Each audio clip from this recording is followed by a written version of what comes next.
This podcast is sponsored by Network Health. Network Health Advantage plans keep you safe at home and free to venture. Thanks to our sponsor at Network Health. You hit 500 in college baseball. What are some of the things that were going through your mind? Well, how did you prepare for that season differently? Because this is probably something that's not going to happen in the recent future, is a college hitter batting 500. What are some of the things that you did to prepare, and what was going through your head?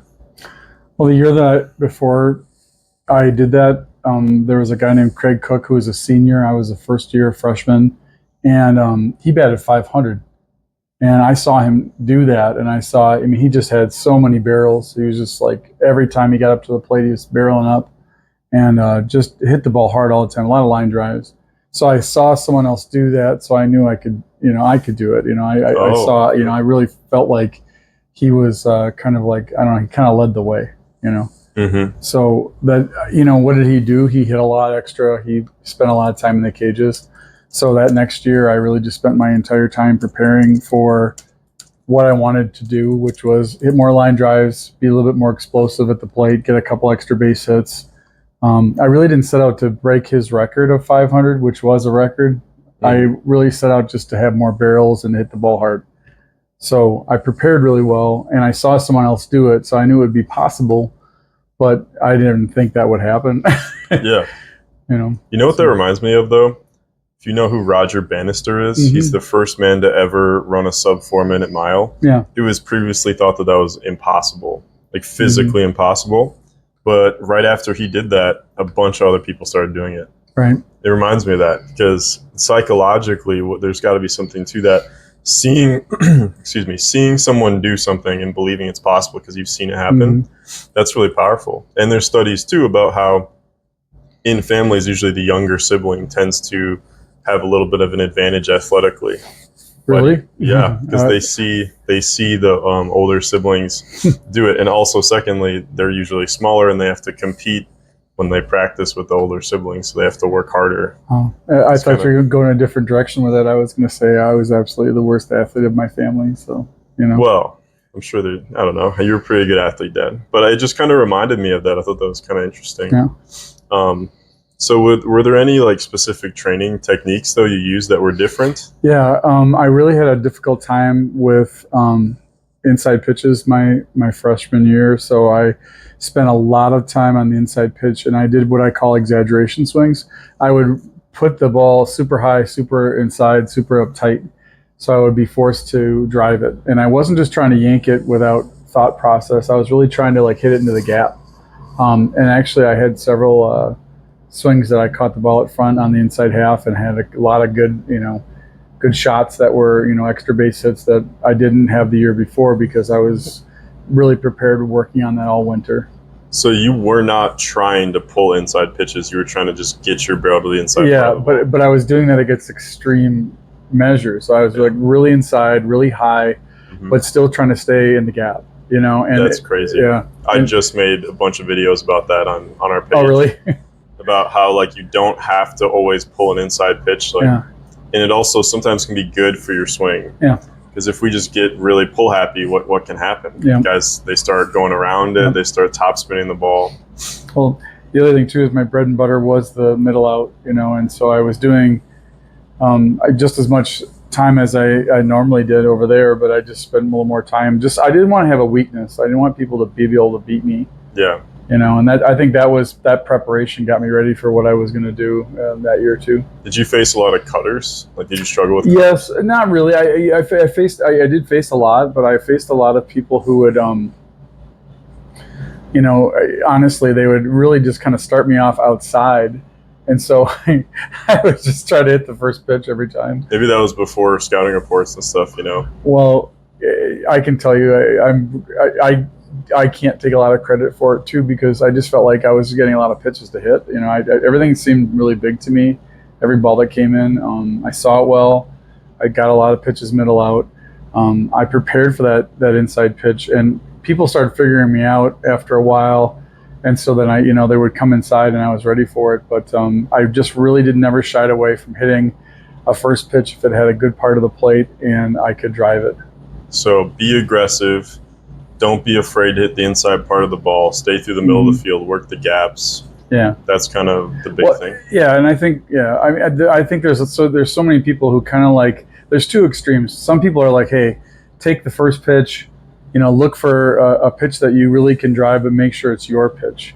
I think that approach is really good for people who can make contact or who can hang in a bat and develop a deeper quality at bat. But for the rest of us who are just human, that early pitch is usually going to be our most successful swing. Yeah. So, I there's lots of philosophies on that, and I don't really try to steer anyone in one direction or another. I've coached a lot of players who have great eyes and can work the count, and I feel comfortable with them being down 2 strikes and still being able to hit. And I felt like I was one of those people who could do that too, but I just didn't feel like once you get down 0-1, 0-2, or 1-2, whatever, you just don't get the same kind of pitches to hit like you normally do. Pitchers are being a lot more selective on what they're going to offer, and I also attribute just being aggressive and hitting early in the count to being the other reason I did that. Yeah, and one of the nice things about what happens nowadays is they track everything in the MLB, and the numbers are definitely congruent with what you're talking about. They definitely say, like, the earlier in the count, the better, or just getting into a plus count, the hitter's count. It's just like they say, that's why I said I don't criticize anybody for taking pitches or if they can prove to me that they're a 2-strike hitter, I don't care. But if they're striking out a lot, and I always tell people that you're striking out typically not on the last pitch, but typically on the first 2 pitches. If you're fouling a pitch off, or you're taking a pitch, or there's a bad call, certain things can kind of set themselves up to get you out. And so, if you're striking out a lot, you really don't have an excuse for not driving a good pitch early. Somebody commented on one of the videos, and I thought it was really smart. They said that hitters that tend to walk a lot also tend to strike out a lot, and simply just because they get into deep counts. Now, it is sort of like a style thing, and I don't really know if there is a right or wrong, because I look at someone like Kyle Schwarber, who's been really successful. He walks a ton, strikes out a ton. Yeah. And that's just his game. Yeah. Whereas, there's other guys like Tony Gwynn, doesn't strike out at all, never really walks either, though. So there's sort of a push and pull there, 2 different styles, both the same height, same build, really, left-handed, but they just have 2 different styles, and they both work. Yeah, and like I said, you're talking about 2 really, really good players. So one guy just had a great, he's just been killing the ball in the World Games, but like with Tony Gwynn, I would be lying if I said to you that I didn't model myself after him. I did not strike out a lot. If you're going to beat me, you're going to beat me with a really good pitch, and I'll tip my cap to you. But you're not going to beat me with an average pitch. I'm not going to strike out missing an average pitch or whatever. So I really modeled myself after Tony Gwynn, who's a great average hitter, obviously, but had a great on-base percentage, didn't strike out a lot. That season, I think I may have struck out once or twice, but I think I only walked once or twice. So that kind of tells you what happens. Plus, the other thing too, Tony, is like back then they didn't play as many games. So some of these guys, like in today's NCAA games, they're playing 40 games, in Division III. They have a lot more opportunities to get out. That's a long season. So that's one of the other reasons why it might be difficult to like match up with that 500 analogy. But I think also it also hurts some of us who only played in the 24 or 32 games. Your counting stats. Because the counting, your hits, your walks, and stuff like that. Your doubles. It's just your home runs. You're not going to catch up. So. That's so true. Yeah, so it sort of evens out, I guess. It's me pretty dang hard to beat 500, though. I can't really, because you can see across all levels, baseball and softball, average is going down. Yeah, strikeouts are going up. Partially, do you think that's because pitching is just getting better with we're teaching mechanics more or something, or do you think it's more of like a hitters just they don't have the same mindset, or are they hitting differently? Well, I definitely think that, Kyle Schwarber, like you mentioned, is a really good example. There's way more Kyle Schwarbers today than there are Tony Gwynns. There'll never be another Tony Gwynn. Because the mindset is just not like that. Maybe 100 years from now when the game changes back, it's kind of like hip hop music, everyone always rips on trap and says, oh, it's not hip hop. It's hip hop, but it's all, it's a big circle. It'll come back to what used to be too at some point, so I don't really pick on either one of those things, whether it's hitting or it's hip hop, because I think a lot of people just need to understand that, hey, things are different than when you grew up or when you played. It's no reason to criticize it. And I used to be one of those people who used to criticize trap and hip hop initially, but once you listen to it and understand the rhythm of it and the pattern of it and the ideas of it, it really is that opened up our whole musical array, where people have so many different flows and different cadences, and I think that's what's happening too with hitting. You still have people who hit for average. You still have people who do that, you know what I mean? And Right. I respect it. I respect the people who, like Kyle Schwarber, though, who get on base a ton and also hit, 30 to 45 home runs a year. So it's like, what you pick your poison, I guess, that's the style you choose. So That's a really good parallel for sure. I definitely think everything goes in waves like that, because now we're seeing more kind of boom bap songs in hip hop.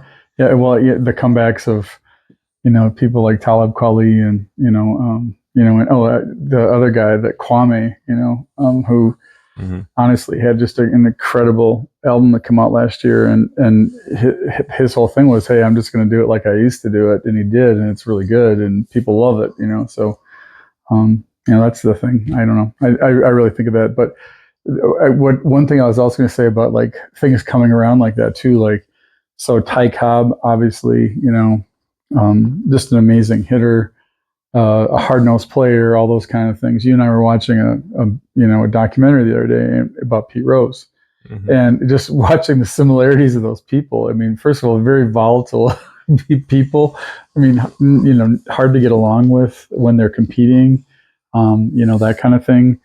But at the same time, just like, you have to admire and respect the way that they played, which was just hard, put the ball in play, hit a home run if you needed one, steal bases if you have to, take an extra base. I don't know. I don't know that there's too many of those people left in the world either. Well, what shocked me about that documentary was the prevalence of bunting back then. Yeah. That's another thing that's different now. There's less bunting. Yeah. It's usually just only the speed guys. But yeah. Well, and you would think that with the new, timing rules too for pitchers, you'd see more stealing too. But still, I mean, there is no Lou Brock. There's no Ricky Henderson. There's no Tim Raines. Even like John Wathan is a great guy that I always think about. He's a Kansas City guy. I'm not sure if he'll ever make it into the Hall of Fame, but this is a guy who, this is a 40 stolen base catcher in the 80s. He's in the Hall of Fame for the Royals. I think he just went in last year for the Royals, but there's just not a lot of guys like that anymore. I remember when we were over at Lawrence coaching baseball, and there's a whole bunch of timber rattlers that had come up that were just, there was a lot of speed in the Mariners organization at the time.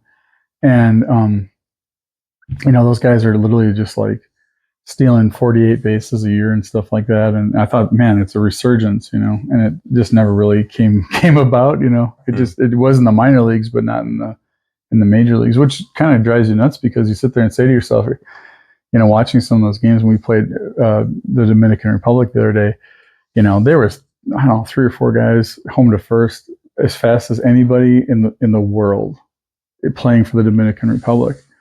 And but those guys don't steal 50 bases, or 100 bases like Ricky Henderson and Tim Raines used to.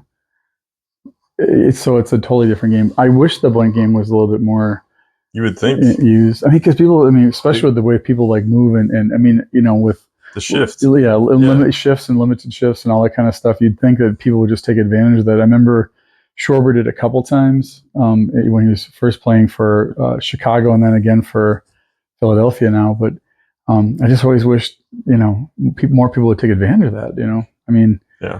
It's a great way to move runners. It's also, I'm not a huge bunting fan as far as like, my teams go, but I'm also a realist. And if I was having a bad day and just needed to get on point, being left-handed and having a couple steps, a couple quick steps, if I laid a good bunt, I could run for days, and that's a way to bunt your way out of a slump. It's a good way to get on base if someone's shoving it to your team, and it just seems like everyone just kind of sits up there and just does the same thing. The Dominican Republic just lost that ball game 2-1, and there was 2 or 3 times when they should have bunted.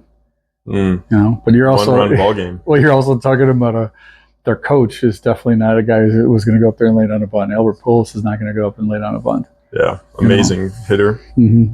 Do you think the lack of stealing could be? I've noticed the game has improved a lot in a lot of different ways, like development-wise, as far as training. But catching, I feel like there's been some very rapid development. Yeah. Like if I look at a hitter from 1980 to now, there's not too much of a difference. Some of the stances are different, but they're great athletes. There's not a huge noticeable difference. The catchers, though, huge difference in stance, the way they exchange, the way they use their footwork. Do you think that's possible?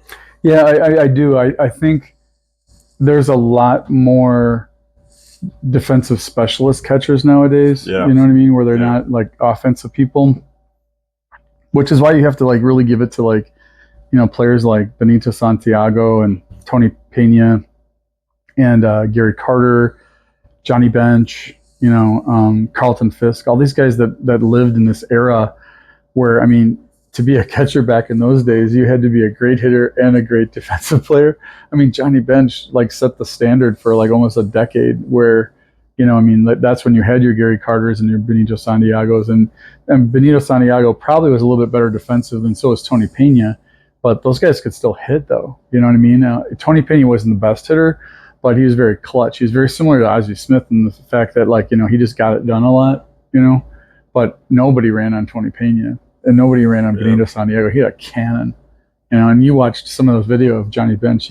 He's got a really good release, So I think today there's more people who are really like literally, if they're a great catcher, no one cares if they hit.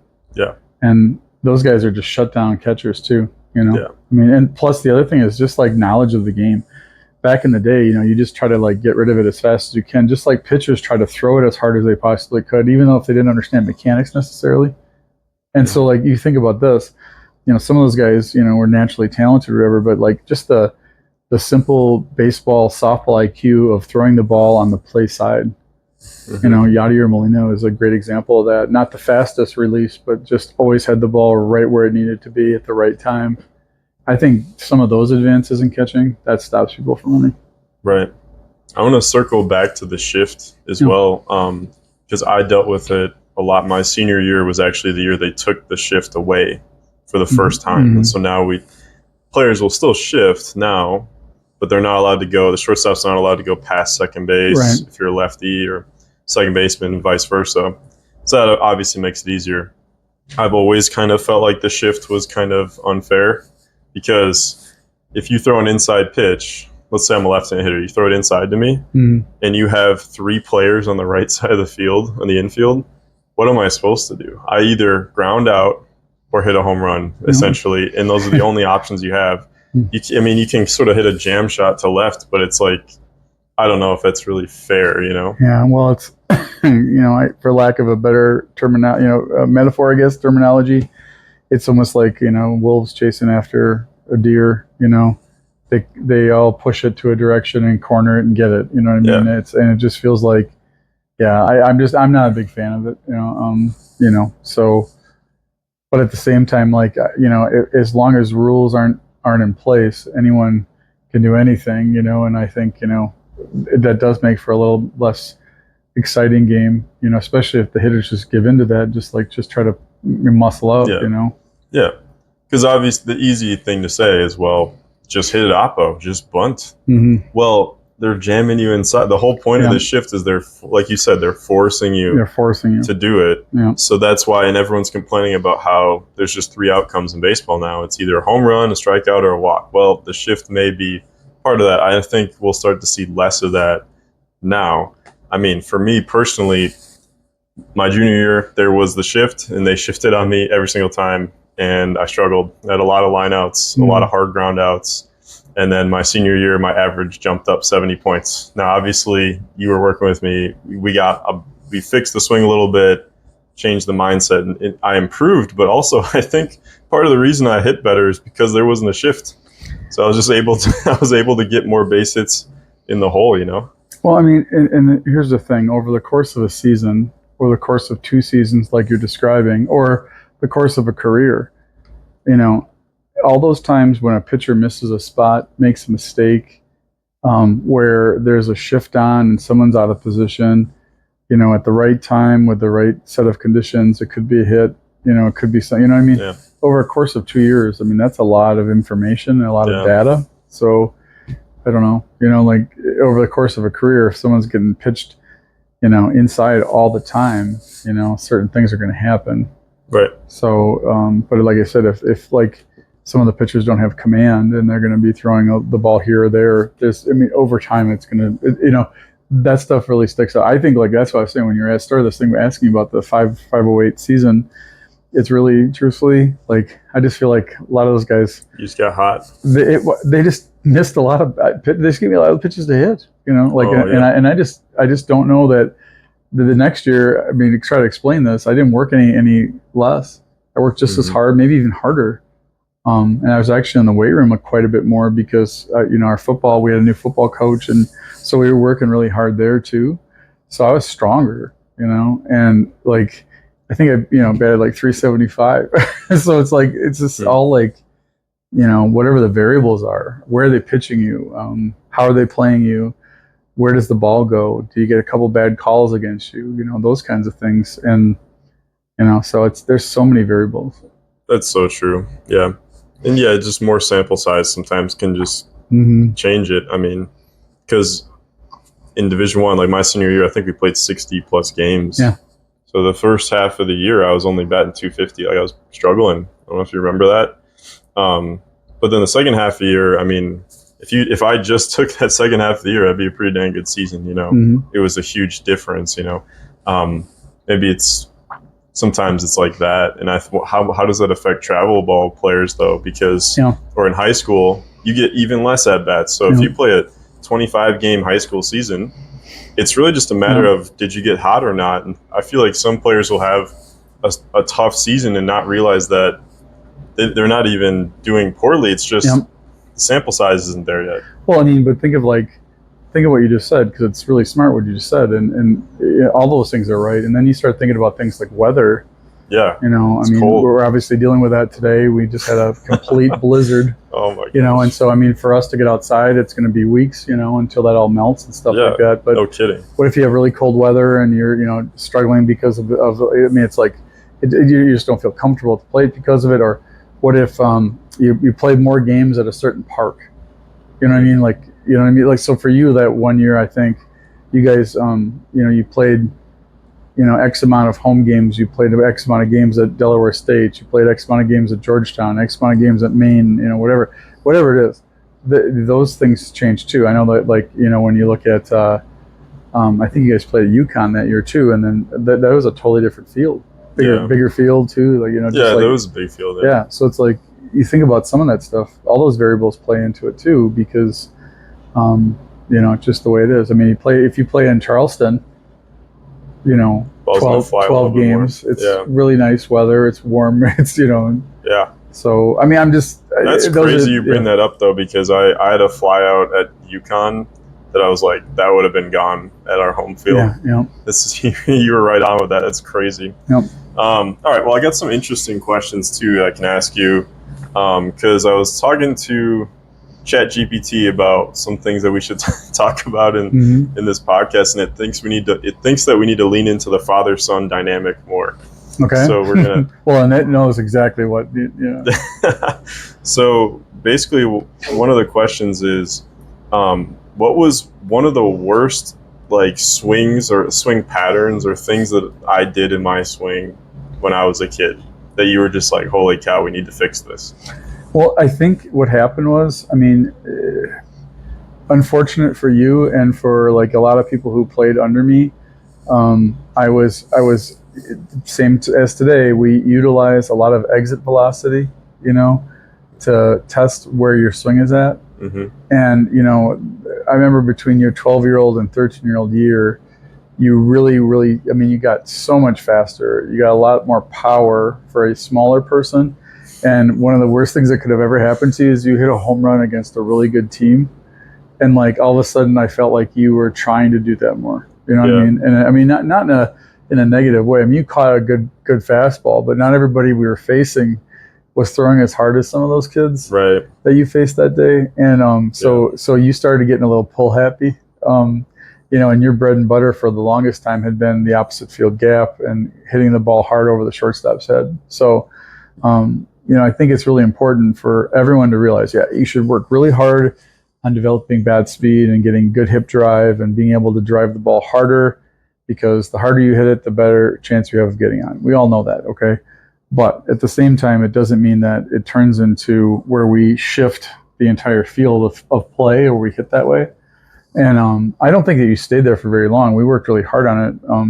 But that's one of the things I would say, like you got a lot faster. And so it's like over rotating and just too quick. Well, and then also the other thing too is we didn't play in a lot of tournaments when you guys were 13 that were, I think it's like Pony League is 54 feet or whatever. Mm-hmm. You guys were playing 60 foot 6 inches. I mean, we played everywhere we played. We were playing in like high level tournaments that were like for big kids. Yeah. And I've chose those tournaments because, when I was 13, we played 60 foot 6 inches. Yeah. So, I mean, think about this. I mean, I know it's 6 feet doesn't seem like much, but 6 feet 6 inches doesn't seem like that much, but it is. It's huge for kids that age. It's huge. Yeah. Because when you're 12, if you're throwing at 50 feet and you triple a A ball, you might be the hardest thrower, but from 60 feet 6 inches, it coming in the same speed, but you have an extra basketball lane to see it. I mean, that's easier. It's the same thing in softball too, just like 2 years earlier. Yes, right? Yes, like going from the 35 to the 40, then 40 to 43 is insane. Like even though that's not a big distance, it feels really, really, really big. It's more so for the hitters, I feel like. I don't know if it affects the pitchers a little bit. Obviously, you just have to get a little stronger to throw it farther. But for the hitters, usually they're really early. Yeah. They're really early when they first make that jump, Yeah. So, when was there ever a moment, because like obviously you coach some great hitters. You could say this you could talk about it for me or like any hitter that you coach that's made it to a high level of baseball or softball. So pro or, college or anything like that. Is there ever like a moment where you realize this kid can do it? Or is it just kind of slow realization? It's usually it happens very fast for me. I don't consider myself to be a swami or a prognosticator or clairvoyant or anything of that nature. Sure? No, I wish I were, right. But sometimes I don't know. but I definitely can. I see it really quickly. Like I can see that there might be just one thing missing. Or two things missing, that if we just work on this is what's going to happen. I got a couple of kids that I'm working on right now, high school kids that are softball players that clearly they just, they're it's just a couple of things. And once they start working on them, the exit velocity started going up, confidence started going up, power started going up.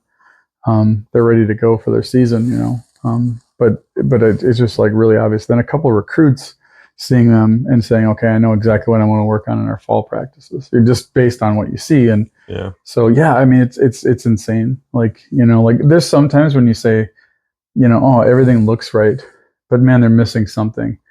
And then after more time, then you kind of say to yourself, well, I'm not sure if they're ever going to get to the level I thought they might.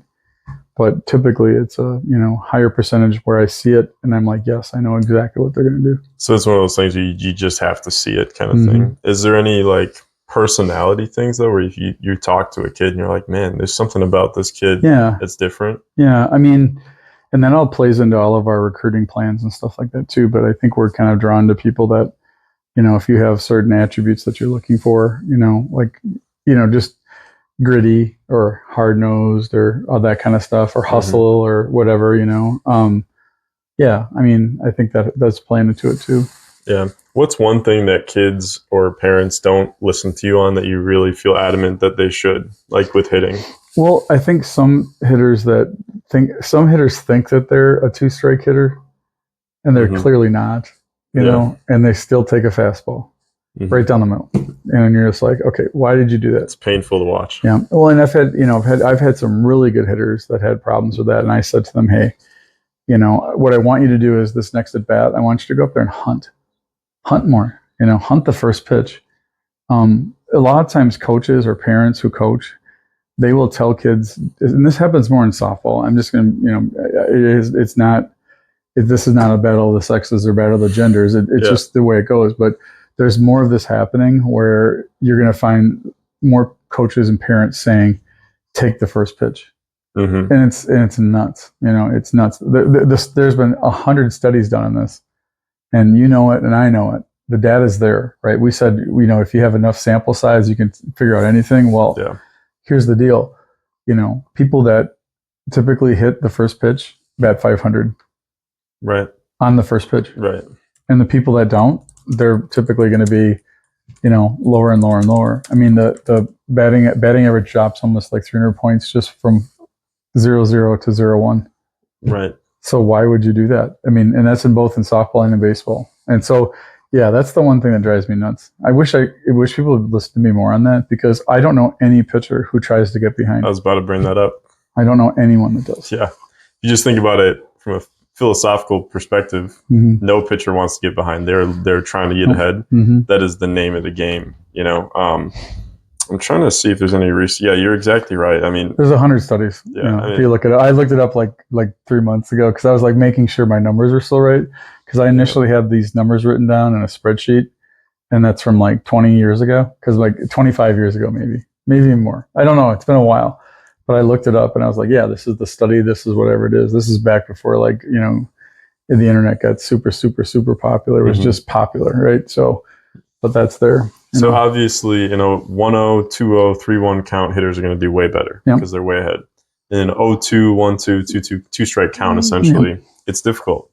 And so the key counts then are even counts, like 0-0, 2-1, or 1-0, or even 1-1. Those counts where it could sway you either way, those are the counts where we need to be the most aggressive. And as a pitcher as well, the pitcher needs to be aggressive there, and so does the hitter. Yeah, if you can win those counts, you can get into the good counts, and you'll succeed more often. I had a pitcher who was a really good lefty back in the day at Lawrence University, and for baseball. And this guy, I mean, his nickname should have been 01, because literally, like, what he would do is he'd throw a curveball, and it was just like this, and it was a very effective curveball. He didn't throw all that hard, it was like low 80s. But his curveball was just really, really solid, and he could just spot it up on the outside corner versus righties. So, like, these guys they have to take that pitch. And that's a different kind of take, though, as opposed to a fastball on the outside corner, in my opinion.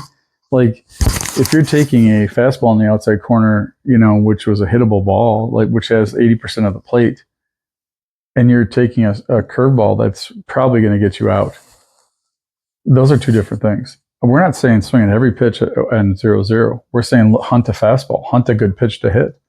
And when you take that pitch, there's just diminishing returns on success. Yeah. So be aggressive on those kind of even counts, 0-0, 1-1, even 2-1, and be prepared to swing too. That's what I always say. Is like, you should expect to swing on those even counts. You should expect to swing on every swing. It's easier to like be swinging and stop your swing than it is to just kind of be sitting there and get your swing started. So I think that's a really important thing too. So here's the thing though too. I think outcomes, like for a lot of coaches and for a lot of players, they are dictating those decisions. Here's what I mean by that. Okay, you do a bunch of hitting lessons with a hitting coach, and you're hitting great in practice, you're hitting great in your lessons and all that kind of stuff. Then you go to a game, and you start swinging at the first pitch you see because you feel great and you're ready to go, but you get out a bunch of times. Well, that player in that moment, right then and there, is super aggressive and ready to hit. But someone says, whoa, hey, you got out on 5 pitches, or you got out on 4 pitches, and they squash that. They stymie the chance for that kid to stay aggressive. Now, the conversation should have been, hey, are you getting out on good pitches? Well, 2 of them were really good pitches. 2 of them were not good pitches. What kind of outs did you get? I lined out on this one. I popped out on this one. Okay. It doesn't mean that you should stop being aggressive. What it means is maybe you should stop being aggressive on bad pitches. Right. So, like, I would never stop a kid from being aggressive. I want a kid to be aggressive. It's so much harder to teach aggressive hitting than it is to teach someone who's a comeback kid, you know what I mean, from down 2 strikes. So what I would say is, if you got, or someone who just takes a lot of pitches too, like I'm afraid to pull the trigger. that person bats 8th or 9th typically, right? So the thing is, getting those people to stay aggressive and not squashing their new energy. You know what I mean? Let them hit. Right. Yeah. All right. Well, here's some interesting questions for you to end it off. Okay. So, what is the most overrated hitting advice? So we were basically just talking about the underrated hitting advice that you think that other people should listen to. What's the most overrated thing you hear? You're gonna get me in trouble for this one. Okay. So like, you're dropping your hands. Right. No one is dropping their hands. You know what I'm saying? Like, in order for you to hit and get your barrel into the strike zone, there has to be a level of angle change. Yeah. And so, like, just because your dad told you that when you were 10 years old, 30 years ago, it doesn't mean that that's what you should tell to everybody who's getting out or popping up. I typically what I find is people who have been told that they're dropping their hands, or if a parent comes in and says, "Oh, hey, Billy's dropping his hands." It turns out Billy's hips are horrible, and he's just using his hands entirely. So it's like, you know what I mean? Like it's like, okay, I kind of nod my head, but then I fix it. I think that is completely underrated. When people say that, it's insane. Right. And the funny thing is, this week, I'm going to tell you this, there was somebody who was dropping their hands. They were. Yeah. And I almost didn't use it. I didn't help them with that because I was like, I didn't want to admit that was actually the thing because I hate it so much. You know? But the truth was they were like literally like fading, like just popping, you know? Because like, okay, so was Gary Sheffield dropping his hands? Was Eric Davis dropping his hands? You know, it was Darryl Strawberry dropping his hands? No, the answer is no, they were not. It looked like they were to the untrained eye, you know, but to everybody else who just looks at point of contact and barrel as to where you get there, that is completely overrated. I find there's two, when people say, "Oh, Billy's dropping his hands," and Billy is not a real person, obviously, they're referring to two things. The first thing could be that during the launch of the swing that just kind of dumps down. Yep. Or it could refer to like having a hitch in your swing. It's like going down and up, like kind of like Eric Davis or Sheffield. Any of those guys. Or Strawberry. Like if you watch Strawberry's swing, that's a very unconventional swing. I think most hitting coaches, if a 12-year-old kid came into their facility with that swing, they would fix it and they would try to change it immediately. But that swing, produced 110 mile per hour missiles. Now, obviously, Darryl Strawberry is a freak athlete, but I think there's something to that. And so, which one do you think people are usually referring to more? I think they're referring to the load. Like more, the hitch thing. They think that's dropping your hands, but then again, they also think it too, like as if people's hands fade or dump because what they're saying is like, oh, I think he's dropping his hands, she's dropping her hands when she goes to swing. But the truth of the matter is they're just not starting with their hips. Yeah, if you create enough tension in your core, then it'll pull it, and you won't. You'll fire and you go right to the ball. And so I think both are the problem, because I think it's kind of like saying, there's a really good metaphor out there. I bet any money, but it's just like this, okay? And maybe I've said this before, but I don't know. If I have a sore throat and a headache and a cough and a stuffy nose, how many things off the top of your head could that sickness be? Several things. It could be anything from allergies to COVID. Right. It could be anything from allergies to a cold to the flu, right? So like we can't just assume that because I have the sniffles I have a cold, and we can't assume that because I have a sore throat I've got the flu. You know what I'm saying? Like the root cause of it. Yeah, that's what I'm saying. And typically it's the hips. I mean, almost like 75% of most problems for hitters from the age of 8 to 18 are lower half. For sure. And you see so much variance in the upper half, but you'll see elite level hitters doing they'll have a little hitch in their swing, or their hands will be crazy high, like Otani or Craig Counsell, or they'll be crazy low. or they'll have a ton of movement. Like even if you just watch the WBC, every single player on the Dominican Republic's team has a hitch in their swing. Yeah. And once again, if they were to come into someone's facility at 10 years old and they were swinging like Tatis, Yeah. would we change them? And basically, because I've done a lot of videos on this, basically my whole thing is not that the hitch is good necessarily. Right. It's more just that we shouldn't coach it out of people. Right. It's a natural movement pattern. Like if you see a 3-year-old kid with a little wiffle ball bat, I guarantee he's got a little hitch. Yeah. And the reason for that is because, think about it this way. Here's how I explain it to people. When you're doing a box jump, your arms swing down first. Mm-hmm. Now think about that. That doesn't make any sense. We're trying to go up. Mm-hmm. Why are my arms swinging down before I jump? Right. Well, it creates momentum through my body. It stretches out my core muscles, and they create that stretch. So now when I swing up, I have momentum, Yep. and I can overcome inertia way faster. Mm-hmm. I can, in the same way, like if your car is stuck in the mud or the snow, if you get it like rolling a little bit, and then it can go, right? Yeah. That's the same exact thing. It's just creating momentum so that we can get up to speed more quickly. The hitch is the same thing, and I call it a counter move. So a counter move is where we move the opposite direction first to gain momentum to go the direction we want to go, just like a jump, or if you're going to dunk, or if you're going to do a box jump. So the hitch, this is not, like if you do a hitch, going down before you go up and swing is not the direction you want to go, but it does the exact same thing. It creates momentum. Yep. So now getting up to speed is so much more quick and instant, because if we're just standing there still like this, it takes forever to get up to full speed. I mean, imagine trying to get up to 60 miles per hour in a car from parked. It takes forever, but if you're already going 30 miles per hour, you already have some momentum. Getting up to 60 takes, it's an instant thing. And we want our swing to be instant though, because then we have more time. If our swing takes forever, we have to decide to swing way earlier. Yep. So now you're going to chase more. In softball, you're going to swing at more rise balls. In baseball, you're going to swing at more curve balls. Yep. And you're not going to be as disciplined. You're going to walk less, strike out more. But if we have a quicker swing where we can decide when to swing fast and we can get up to speed quickly, now we can wait longer for the ball. Yes. We can let it travel. And that's what people always say, let it get deep. You can now let it get deep. And so you can see where the ball's going to go. Mm-hmm. You're a more disciplined hitter. That has nothing to do with your swing. Now you're going to take better pitches and swing at better pitches, Mm-hmm. So that's how I explain it. So, and I'm one of those people too. Like, there's certain 9-year-olds where you see something, you're like, hey, we got to change this because you're just not having success with that.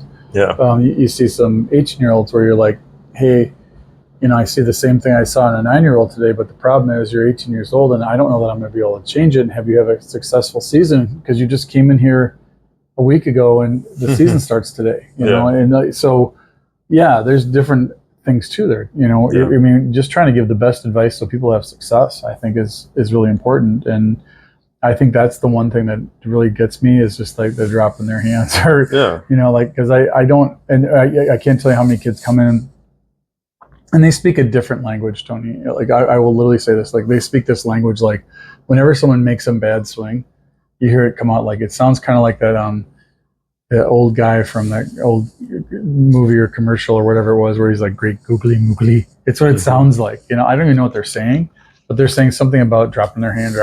I'm dropping my, because someone told them that. Now they just label it. Yeah. I don't know. Like I'm more about filling in the gaps of like what you're trying to do, but the big things, the big fingers, the big boulders, not the small pebbles that fill in the gaps. Right. Those things, quite honestly, like those in the old days, it used to be so important for me to make sure those things were pillars. Mm-hmm. Now I'm more thinking about what's in the middle of those pillars. Like, how do I fix the smaller things? Because a lot of those kids are actually just okay. They're fine. They don't need to change that. Yeah, so I think the better approach is let's not fix the hitch. Let's just teach a kid how to time it up. Yeah. Most of the time, they're just too late with it. So if you just do it way earlier, like before the pitcher releases it, now you're fine. Or concentrating on hitting it, with the hitch, just concentrating more on hitting the ball in front of the plate. It's not exactly because it forces them to be earlier. Yeah. Yep. And dang, I forgot what else I was going to say. There's something about that. And we can cut that out, but if we go down the line of hitters who literally drop their hands and come up, like Barry Bonds, Hank Aaron, Babe Ruth, Ted Williams. You could just go down the list of all the top home run hitters of all time. Every single one of them goes down then up with their hands before they swing. To me, like, okay, when a person lands, where are they? Are they athletic? Right. Are they athletic? Are they back and stacked? Are they over their back leg, or are they balanced in the middle at least? Mm-hmm. If all of those things are happening, they're probably going to have success. I mean, certainly no lie, no hiding it here. I'm a huge Roberto Clemente fan. I don't know that I'd teach anybody how to hit like him. Crazy swing. Yeah. But I like him for other reasons. It has nothing to do with like his like style. Although his style was pretty amazing. It worked. Like, he was taking extra bases and all that. He was the beginning of like that. He and Pete Rose were that era of that hustle thing. Like, I'm gonna out hustle you, I'm gonna out throw you, I'm gonna out make a play that you couldn't. You can't believe I made it. Yeah. But like, would I say, hey, I'm gonna like, let's start off making everybody hit like Roberto Clemente? No, because like his timing was impeccable, his swing wasn't. Do you know what I mean? Like, so like he got caught out in front a lot, and he still won. That's the difference between just being a superhuman and the rest of us have to do things pretty normally. Right. So, there's always exceptions to the rule. But he dropped his hands a little bit too. Maybe we should get him in there and tell him to change, Exactly right. He had 3,000 hits. Every single philosophy that's out there where a coach says, this is how you do it. Mm-hmm. This is what you should do. There's always an exception where that proves it's wrong. And so we can't ever really there are hitters who do not have a hitch at all. Like their hands are completely still and they do great. So the key is to just make sure that we're taking what the hitter naturally does and just building that up instead of trying to change things to fit what we believe they should be doing. Well, let me give you a great example. Okay. So I have a player right now on my Lawrence team who lets go of the bat a little early. Okay. And it's obvious, but the problem is when they hold on to the bat with two hands, they come out of the strike zone really fast.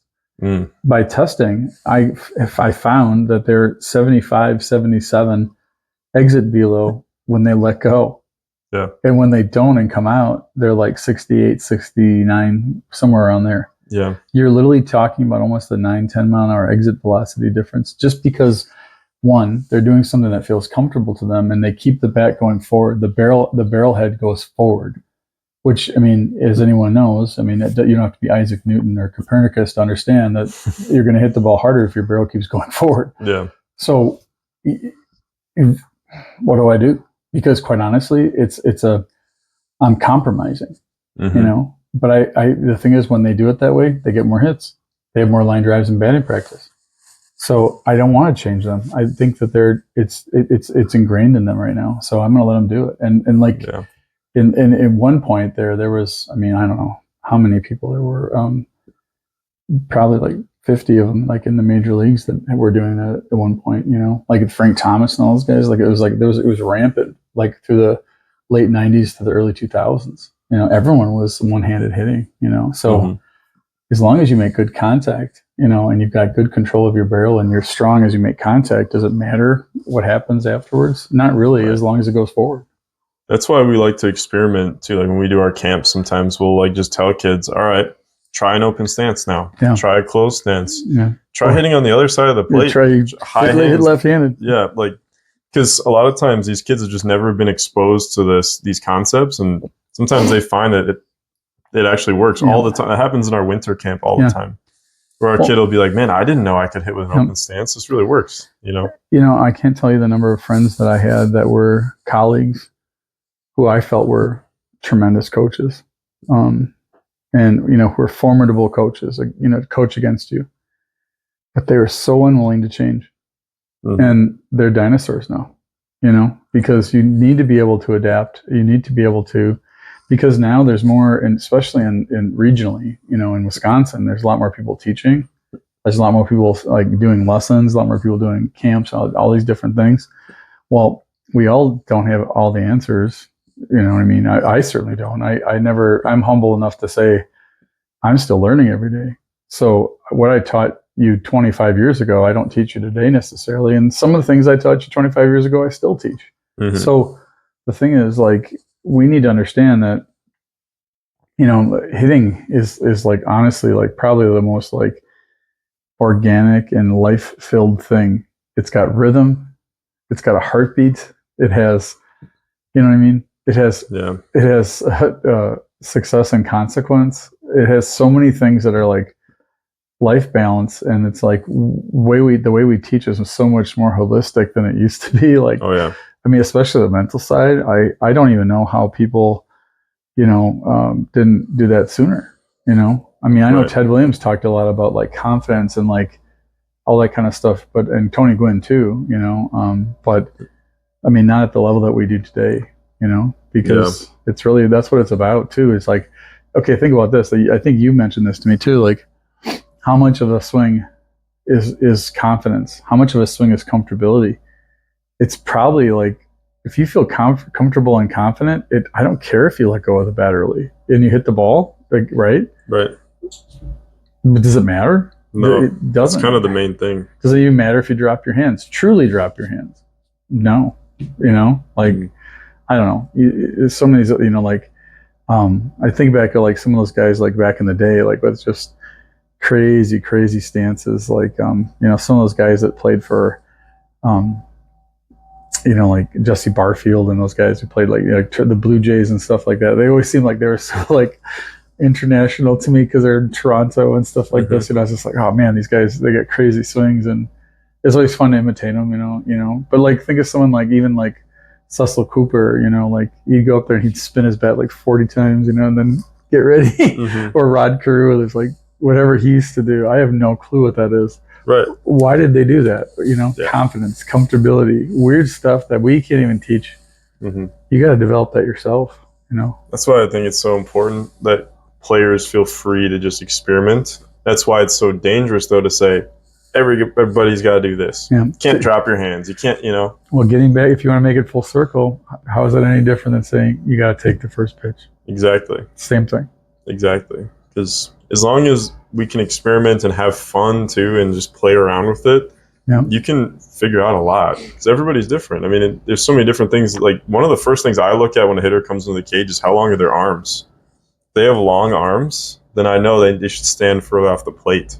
Or something like, I see it all the time. It's like, we'll have a kid a softball player, and she's 5'11" and she's right on the white line. Yeah. It's like, that's not going to work. You're going to go around everything and step out. So, you know, or the other thing we assess too, you do this all the time, I do this, we figure out which eye is the stronger eye. Yeah. And that affects what their stance should be. Yeah. Because if their stronger eye is on the far side, they should be more open, you know. Well, vision is so much too. Yeah. I mean, there's just so much to it, you know. Yeah. But I mean, that's the thing too. Like, think about this. If you have that doctor who diagnoses everybody with COVID, right? And truthfully, it's probably a cold, or truthfully, it's probably the flu, or whatever, or just allergies. They're probably not going to be a great doctor. Do you know what I mean? Right. But someone who's had the experience and seen so many things, or is very creative about stuff, they might be looking for things that aren't obvious. Do you know what I mean? And I feel like sometimes, like, you know, I've been very lucky with having really good doctors the last like 5 years of my life that have really helped me, even though I've had some major health issues. The creativity, though, to do certain things, you know, like hyperbaric treatment and stuff like that, you know, that a lot of doctors would have never sent me that way. And it's made the difference, you know. So I think that's, as hitters, that's how we have to treat it too. Great parallel again. Yeah. That's the vision thing, like the arm length thing. There's more to it too. Yep.